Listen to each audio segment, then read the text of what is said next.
Hey, I am Leah O'Mara. And I'm Leah Alessandroni. Welcome to the Paddock Pulse podcast. We are so excited to have you here. Really looking forward to just giving an insider's view on the sport that we love so much, being the thoroughbred racehorse industry. I'm from Lafayette, Louisiana, and moved to Kentucky for university and have been here ever since, owner, breeder of Stonehaven Steadings. And I also did not grow up in the thoroughbred industry. I am from Little Punta Gorda, Florida, in Southwest Florida. I also came to Kentucky to attend university, go Wildcats. And I work for a small boutique breeder and racing operation called Bonchance Farm, which happens to be across the street from Stonehaven. So we are neighbors. So our goal with this podcast was really just to spread the good news and amazing things that are happening in the thoroughbred racing industry. There's some really exciting things happening that aren't necessarily getting the attention that it really deserves. We're both really passionate about thoroughbreds and thoroughbred racing and breeding, and we thought what better way than to kind of give you guys all an insider's insight into all things. So we'll have guests on, we'll have different topics covered, and kind of bring you into the paddock, so to say, of the racing industry, and hope to have some fun and educational insight. And you know what? There's a lot of misconceptions out there about our sport and an industry that we love so much. And we're going to debunk some of those myths a little bit along the way. Okay, so last time we were chatting with Vicki Leonard of Light Up Racing, and she mentioned that there was a big disconnect between the majority of the population and not only horses, but our entire agricultural industry as a whole. And if you ask someone on the street what they think about horses, 99 times out of 100, they're going to say, what a beautiful animal. But anything after that, like they love horses. Like they're majestic, they're gorgeous, they're amazing. But anything after that, they don't really know a whole lot about. So we thought we'd take some time in this episode to look further into bridging the gap between reality and perception of thoroughbred racing and our entire industry as a whole. Yeah, one of the reasons I'm so excited about our guest this week is because she is the executive director of a program that is really working to do just that, specifically on a youth level. And I think that is so exciting. I started taking riding lessons when I was 9 years old, and so that's something that really speaks to me. So I guess let's just jump into it. This week's guest is Annise Montplaisir. She is the executive director of Amplify horse racing. Hey, Annise, welcome. Hey, Annise. Hey, guys. Hi, Leah and Leah. Thanks for having me on. Thanks for coming. So, Annise, we were just kind of talking in the intro a little bit about how last week Vicki Leonard mentioned the disconnect between just the general public and people having access to horses and really agriculture in general, but specifically horses. And I think that's one of the things that I love so much about what Amplify is doing. So why don't you just kind of give us a brief overview, an elevator pitch about what you guys are doing over at Amplify? Yeah. So in a nutshell, we want Amplify to serve as the national youth arm of the thoroughbred racing industry. So right now serving the US, eventually we want to serve all of North America and provide youth and young adults with a first step to get involved in thoroughbred horse racing. And so when we started out, we looked around and saw that there are all these really cool individual programs or initiatives based around in different states to either provide technical training or education or engagement with young people, but there wasn't this overarching body that could provide that first step support from the time that a young person says, hey, I want to get involved in this industry, to then showcasing all the opportunities that they can connect with, providing onboarding support in ways like mentorship, and then showcasing all of the careers. We do a lot of different things in a lot of different ways, really seeking to reach youth and young adults where they're at. I love that so much. And I have been a mentor through the mentorship program for a couple of years. Tell us a little bit about that. What made you guys start that? How many years have you been doing it? What does the framework of that look like? The mentorship program started back in 2021. So it's really like our OG program with Amplify. Amplify officially became a 501c3 nonprofit in 2020, and we didn't have full-time staff until 2023, but we really kicked into high gear and started creating programming in 2021. And so as Amplify was getting going, we saw that, in speaking to young people who are already involved in racing, a lot of times the path that brought them into the industry it varied widely, and a lot of times coincided with them meeting somebody by chance who happened to open a door to getting them involved. And it was like, there was not a straightforward, concise path. Like for me, I learned about horse racing by watching a horse racing movie, and then ended up, my mom was very helpful in emailing people. I was around 12 or 13 when I realized that horse racing was a thing. And so I would reach out to people and ask them questions and advice. And that story is not unique. Like that's often the pathway that gets a lot of other young people involved. So with the mentorship program, we wanted to provide a formal introduction for young people to get connected to a mentor. I was wondering if you had like numbers of like number of students that have come through. I know that you guys have running programs and stuff. How many programs? I know I've seen you out at Keeneland racing, for example, during the Kids Day, educating kiddos. And so I just didn't know if you had any numbers for us. Yep, I just counted it up last week, and we now have over 90 graduates from our mentorship program. And to give a little more detail on the mentorship program, it's a 3-month program. We do 2 intakes per year. So we do a spring intake and a fall intake. And the goal is that it's a formal introduction to hopefully a longer term working relationship. So Amplify provides the training, the support, the guidance, the onboarding for mentors and mentees. They work together over the course of 3 months. And then part of that process is Amplify kind of facilitating like not the dissolution of the mentorship, but setting them up to say, now you guys take it from here. And it's meant to be a more organic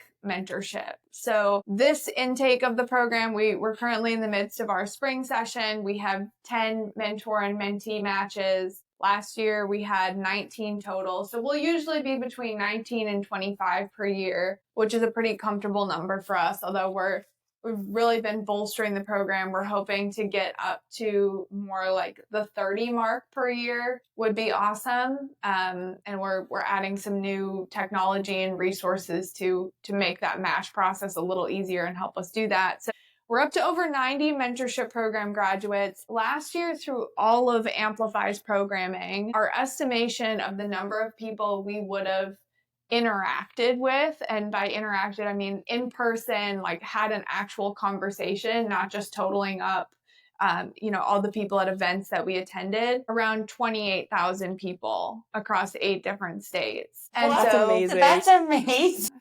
Yeah, and that's not including any of our digital media stuff, Yeah. like none of our social media. That would have been attending and engaging at events, our mentorship program, things that we hosted, presenting at conferences, all of those things. So we are a small but mighty team, and we're reaching a lot of kids. That's huge. I was actually wondering age group wise, what are the age groups that you are working with? We say that our audience is 25 and under. Anything from, Keeneland Kids Club age, they have kids who are 12 and under. So anything from the younger kiddos in that age group up through university, postgraduate, around there, because we do get young adults who come to us who are looking for a second career option, or they realize that horse racing is a thing later on in life and they're looking for support in that. And we've actually had some great engagement among mentees who have already graduated and they're already in a job and want to be involved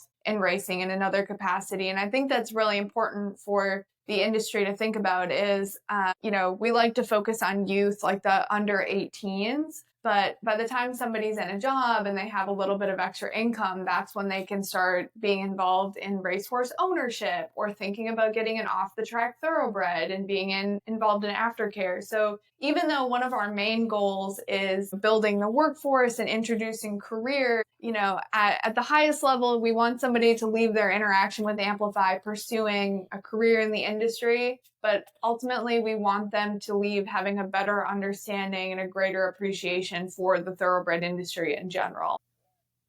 I know we've talked about in the past are some of the events and things that you're doing in the schools. And I think when we're talking about job opportunities and career focusing, that's usually like a high school age. That's when you really first start, being encouraged to think about what you're seriously going to want to do. What programs have you guys kind of gone into that age group, and how have you been received by the schools? So this is a kind of a new area of focus for us that we're really leaning into this year, is how do we better engage with high school students, and how do we do a way better job of connecting with educators?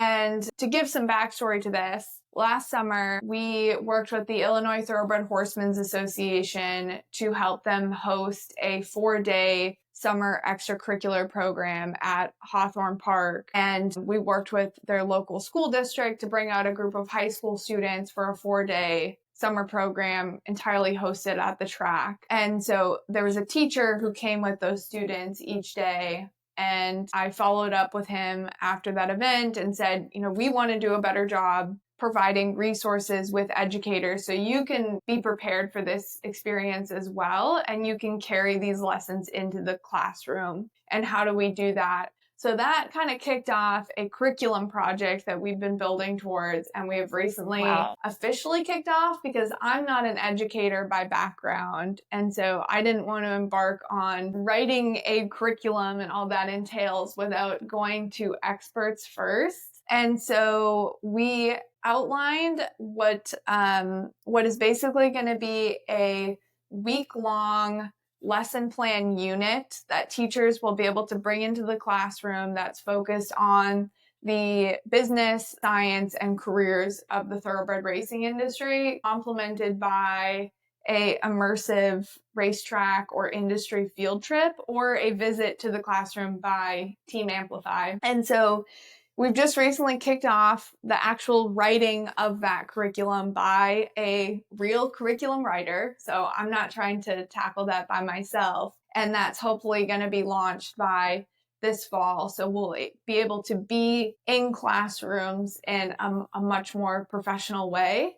But separate from that, we've also done several classroom visits this year. So just a couple weeks ago, we spent all day at Leestown Middle School here in Lexington. We presented to 2 6th grade, 2 7th grade, and 2 8th grade classes. I had no voice by the end of the day, but it was quite a time. We're presenting to another school next week, opening week of Keeneland. And then after presenting to that middle school class a couple weeks ago, just on Friday, we got an email from another teacher saying, "Hey, Mrs. Goodlet at Leestown Middle School recommended you guys. Can you come visit my classroom?" So just by word of mouth, we're starting to get a lot of outreach from teachers and more requests to visit. And so high school is definitely like the age group that we're really trying to lean into right now to introduce careers before students have a set idea in mind of what they want to do, for once they're past high school. That's Yeah, we're huge. going to put some impressed. links to in the show notes here as well. But I just wanted to encourage everybody to go to the Amplify website, because they've got so many great resources there. And one of the things I love is this kind of breakdown of jobs. And it really just kind of gives you a really good overview. If someone had no idea what jobs were available in the racing industry, it's really comprehensive, because there's a lot of misconceptions. A lot of people think that you have to be hands-on with the horses. And obviously that's what some of us prefer. But if you didn't want to do that, there are still so many things in this industry that are a part of the support industry that you can get involved in. If you had a love for horse racing or horses, it does a really great job of showcasing that. So definitely check out the Amplify website. We'll put a link. Kind of going into that a little bit, when you're in these groups and talking to these students, what are the questions that you get, the number one things that they ask you about the industry or getting involved? So when we go into classrooms, that's still a new venture for us. And so we weren't sure what questions to expect from students, because, our mentorship program, those are students who have at least heard about thoroughbred racing and maybe have. Yes, exactly. And so it is different questions. So when we go into classroom settings or we're working with kids where this is completely new, it's a lot of very basic, innocent questions and things that we haven't even always thought through, or we have to go find out for ourselves. Like the class that we presented to a couple weeks ago, one of the activities we did was this little science project where we teach the kids about the layers underneath a racetrack and like the science behind racetrack maintenance and how that correlates with safety. And one of the kids asked, well, how frequently do you have to replace the materials on the racetrack or replace the entire track?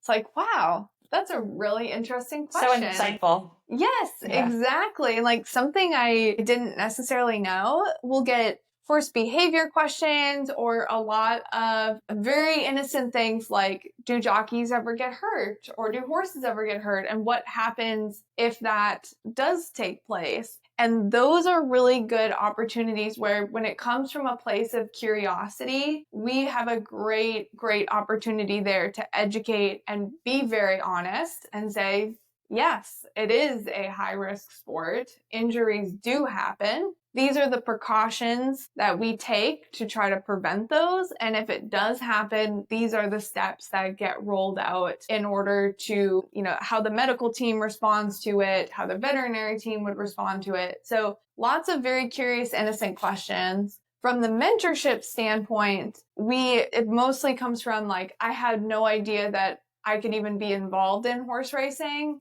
Like, what do I do now? How do I learn about it? And I think that really indicates the lack of resources, or maybe just like how poor of a job the industry has done to this point in guiding people through what resources we do have and how to consume them. Because people it just shows a gap that you are perfectly built for, Annise. Yes. Well, thank you. That's exactly what you're doing is you're teaching people to open your eyes and see that there's a place at the table and there are so many gaps that need filled. And that's something I wanted to talk about and you can keep going, please. But if you don't mind, after you finish, add on, I know that our industry needs still, there's lots of jobs that need to be filled. And I didn't know if you had some of those that you wanted to talk about as well while you're on the subject.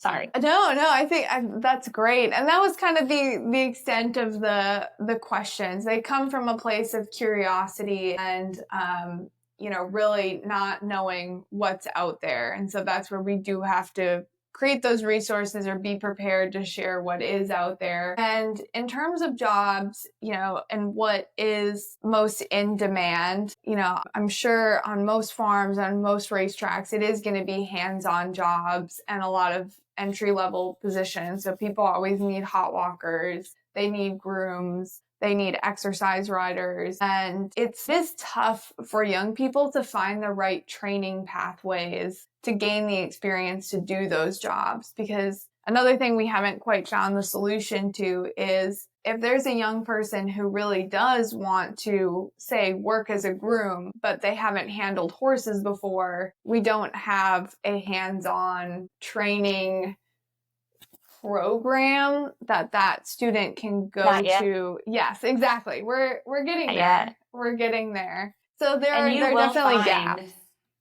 Hopefully you'll find people that are willing to step up within the industry and do internships. I mean, I know there's quite a few that are willing to teach in general, groom wise. We have people come in all the time, but keep going. Yeah, one of the reasons I asked you about what questions you're getting is because I know when I'm doing the mentee mentorship things, I'm oftentimes taken aback by, just like you said, kind of like the innocent basic questions, because we live in this world so intimately. I mean, any of us who work in any agricultural job, and horse racing and horses are no exception, but it is a lifestyle way more than it is a job. So we really live in this really small bubble. And sometimes to have someone ask you, what is a mare? What does that term mean? Is so sobering. And I get so excited when they ask those questions, because I think that as an industry, we have really done, like you were saying, we've kind of missed the mark in even just putting the groundwork of layman terminology down, and how intimidating that is for people trying to bridge that gap, which is why I'm so excited about what you guys are doing with Amplify. Yeah, if and it translates into the horse handling skills. I mean, you can't expect somebody to just walk off the street and be able to handle, a yearling, who's having a good day, the weather's a little cooler, and, they're a kite all of a sudden. I think as an industry, we really need to kind of take a moment to consider that we're losing a lot of those people that may have had an interest.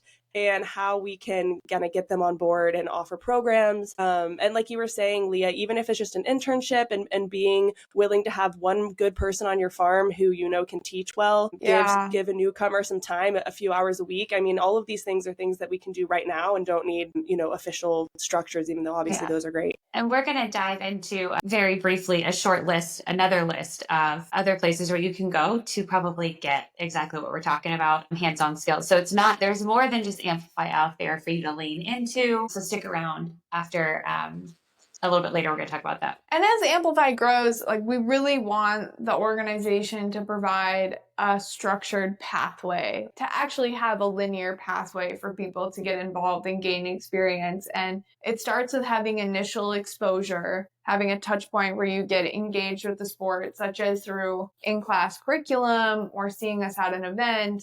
That can lead into being essentially onboarded into the industry through the mentorship program. And then from there, we're going to start building out more of those structured hands-on training experiences. And there are great programs out there. I'm sure you guys will talk about them, like the Kentucky Equine Management internship, but making sure that we have things that are for high school age students and can guide them into those career level positions.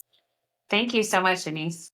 Yeah, thank you guys for having me on. Like I said, I'm such a fan. Obviously, I feel like I'm just constantly out here screaming about Amplify, and I do that because I have seen firsthand the work you guys are doing and the impact it's had, and I get fired up about it. So this is now an Amplify fangirl account. Sorry, everyone. I appreciate that. We need to keep shouting it out and spreading the word. So thank you, Leah. Before we let you go, we're gonna have you answer some questions, just about your favorite horses and kind of what hooked you into horse racing. So we're going to ask all of our guests this question. Vicky had some really fun ones last week, but who was the horse that got you hooked on horse racing and kind of got your mind thinking that this is something you might want to do? Ruffian. I saw the movie Great Ruffian answer. when I was around 12, and I loved horses already, but that movie absolutely shook me. I became obsessed with Ruffian, like buying every Ruffian book, the Ruffian Briar horse, all the Ruffian things. And so I owe it all to her. She is what got me into horse racing. I have chills. I know. That's a good one.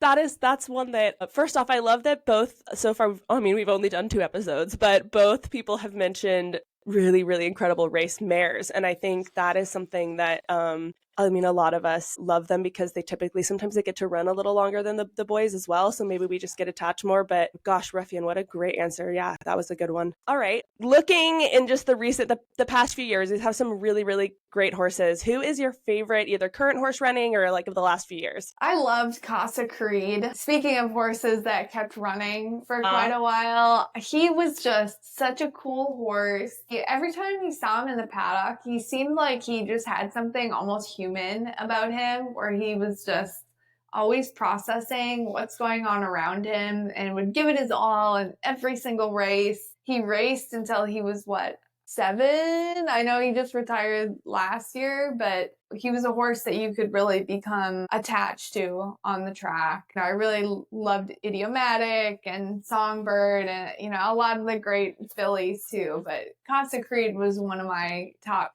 favorites. I think it's going to be hard to replace him. I think a lot of thoroughbreds have amazing personalities. And last week we talked about Zenyatta. Like the fact that you could see him in the paddock and you could see that air of him is really, really beautiful to see that coming from a horse person and to hear that passion in your voice. So I love that. Thanks, Annie. Yeah. Those were 2 really great answers. And for those of you who are local to Lexington, I'm going to give Millbridge a shameless plug here. You can go and see Casa Creed. They do horse country tours out there. We've touched on both episodes a little bit. There are so many ways to get involved and get your hands on horses and get that experience, that entry level experience. So, Annise, thank you so much for coming on and spending time with us today. I'm so excited to see what Amplify achieves in the future. And on behalf of the industry, just thank you for doing this. It's so important.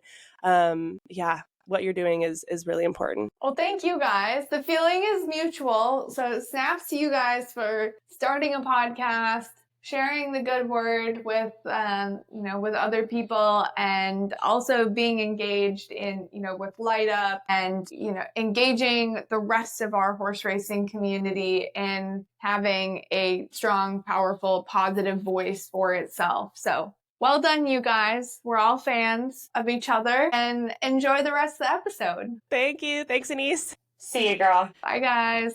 Let's take advantage. We don't have a ton of time left, but we do want to talk about economic impact. We talked a little bit about it last week, but we wanted to dive in a little deeper. Yeah, I know you probably have some ideas of what you want to say. I just want to lead with, she sent me the Horse Council's most recent impact study, $177 billion in economic impact nationwide and 2.2 million jobs, a lot of those in rural communities. But that touches on, and it's not just horse racing, right? I mean, we're talking about all kinds of industries that overlap with the thoroughbred industry. Yeah, I talked a little bit earlier about the support industries. Sometimes I'm even learning about new ways that people are supporting the industry, especially there's a lot of tech jobs that are becoming available. There's a huge infusion of technology and IT into the horse racing industry right now. And so there's a bunch of jobs that are in that sector, which may not have been the case even 10 years ago. So that's exciting. There's just a bunch of opportunities that are ways to be involved in horse racing, even if it's not,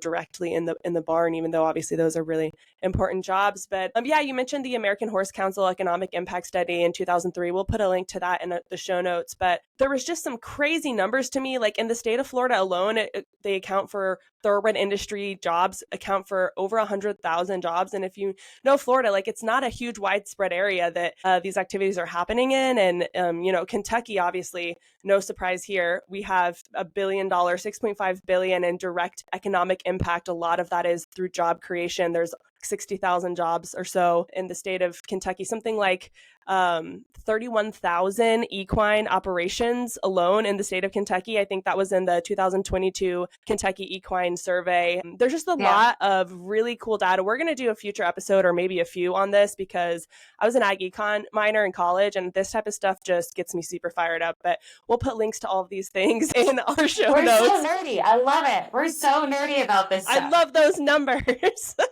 But yeah, I think people don't realize how big of an industry it really is and how much of an economic impact it really has. And I think I'm including people within our own industry as well. Like I knew these things. I knew we had a big impact, but to see it in numbers on this scale is, it's really something that excites me.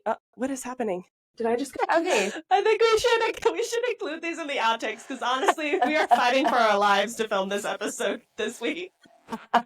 This is totally fine. We got this. So as we were talking, we were just saying that there are numerous amounts of jobs that are part of the thoroughbred industry and like racing directly. And then there's a ton of opportunities that are just kind of overlap, but it's in like technology. There are directly related horse racing jobs available in 33 of all the states. Get into the thoroughbred industry or just start gaining experience when it comes to horses. There are so many outlets that we as an industry do already have in place. I know there's a lot more to come and I'm really excited about it, but we wanted to give you a few options that you can look into right now. So one of them is going to be Amplify Horse Racing. We have spoke to Annise. You can find her on social media. You can find Amplify. She has a podcast that is all about education at the very low level. So if you're like, I'm not ready to apply to a mentorship program, I don't know anything about horses, get into Amplify and start learning. If you have a passion for it, I know that you'll absorb it so fast. Some other places that you can go to, and we are going to link all of these things in our show notes for sure, so you can get a direct line to them. So the Kentucky Equine Management Internship, also known as KEME, the education and lobbying arm of Kentucky's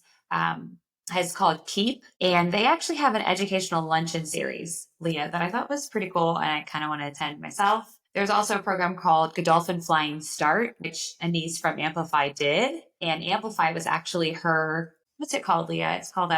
It was like her final project. Yeah, my understanding is they have a final project, and Amplify was her final project. So it's been amazing to kind of watch, it build from her brain into that, obviously with a lot of help from amazing people along the way. But yeah, there's so many opportunities. There's a lot of colleges that have equine programs. We are both, I believe, graduates of equine programs on a collegiate level. But even so, 4-H, things like that, that's not specific to horse racing, but there are opportunities to get involved in horses. And we're going to link to all of these these things that we've talked about, these specific racing or horse racing thoroughbred industry resources. But yeah, if you or someone you know is a young person and is interested in getting involved in the industry, or even as Annise pointed out, maybe you're a young adult and you're thinking, oh my gosh, it's time for a career change, or maybe I want to explore this, while I'm young and still can. No, there are so many opportunities. It's a great time to be getting involved in the racing and breeding industry. There are so many job options and opportunities. We are constantly hiring.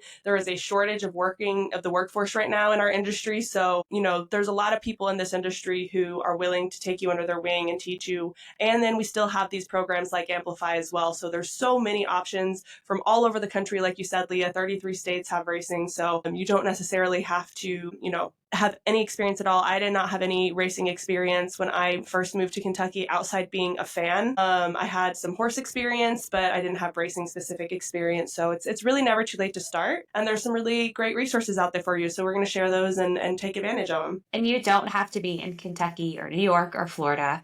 Like I said, 33 states. And I always say that any day where I get to touch a horse, groom a horse, love a horse, I have a better day. Horses are therapeutic. So if you are like me and you see the horse as a majestic animal that you just want to get closer to, come and explore the options in the equestrian world as a whole, riding, jumping, all the things. You are welcome. So yeah, as a recap, there's plenty of opportunities. We want you, and I can't wait to share more with you guys in the coming episodes. So make sure you subscribe and follow our podcast. Get on social media at Paddock Pulse, and you can email us at paddockpulsepodcast@gmail.com for more questions that you have, topics you'd like us to cover, guests you'd like us to have. This is a community podcast. This is not about us. It is about you guys. So thank you so much. We'll see you guys next time. See you next week, guys. Yay!